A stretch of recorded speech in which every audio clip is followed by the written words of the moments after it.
Next question says, which of the following results in a rightward shift of the market demand curve for labor? And so here we're talking about the labor market. Remember that the labor market can seem a little bit counterintuitive to what we might first think of when we think of who would be a supply of labor, who would be a demander of labor. And so you might think that we have quantity of labor on the x-axis, we have wage on the y-axis, we have demand, and we have supply. So some people think that the suppliers of labor are going to be the employers because employers are the ones who are hiring people, they're the ones who are supplying job openings, and then the people who demand labor are going to be the employees because we're the ones who want to look for jobs, we're the ones who have demand for the labor that is sorry for the jobs that are available. And that's not true. The labor market is set up in a way such that the supply curve is composed of the labor force, people who are looking for a job, and there's a positive relationship between the amount of money or wages that you offer people and how much they actually end up, how many people want a job, right? If you increase your wages that you're paying, then there's going to be a higher supply of labor or higher quantity supply of labor because more people are willing to work if you pay them more money.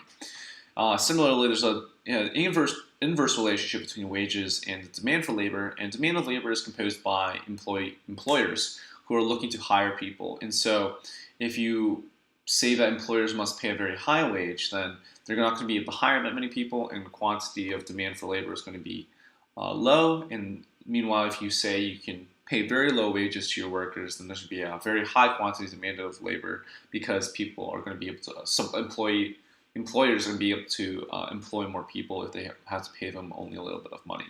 And so here we're talking about a situation in which we see a rightward shift of the market demand for labor.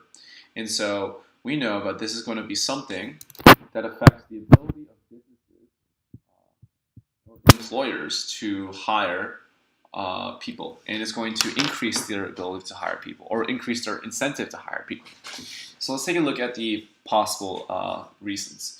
The first reason is an increase in the wage rate. And so first, we know that an increase in the wage rate is going to decrease the quantity demanded of labor, right? The demand curve is downward sloping. And second, we know that an increase in the wage rate, any change in the wage rate has nothing to do with shifting the demand curve. The wage rate is what's on the y-axis, and therefore a change in the wage rate merely changes a movement along the demand curve rather than a shift of the overall demand curve. So one is not going to be correct.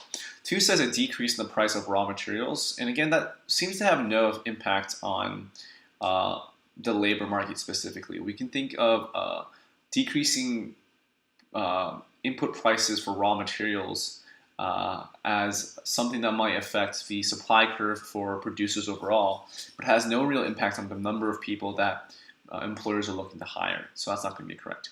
Three says an increase in labor productivity, and this is something that would reasonably cause a rightward shift of the market demand curve, right? If you suddenly can get higher productivity out of all the people that you hire, employers are going to be incentivized to hire more people in order to take advantage of that higher productivity. And so that's going to be something that shifts that demand curve to the right for sure. And just to make sure we're not missing another answer, let's go to 4. And it says an increase in the demand for the firm's products. And again, an increase in the demand for the firm's products merely is going to cause a change in the overall supply and demand curves of the product, not for the labor market in particular. And so 3 is going to be the right answer here, an increase in productivity. So let's take a look at the previous tutor's answers. So they also said 3. And they say a rightward shift in the market demand curve for labor will occur when the quantity demanded of labor increases at all price levels. The demand for labor is a function of wages. Increases in the wage rate will lead to a decrease in the quantity demanded of labor represented by a movement on the same curve. An increase in labor productivity, also known as labor productivity growth, will allow the firms to expand their current level of output and earn greater profits. Hence, productivity growth encourages the demand for labor, shifting the curve to the right. And so this seems to be a good example of a good explanation for why this is the right answer.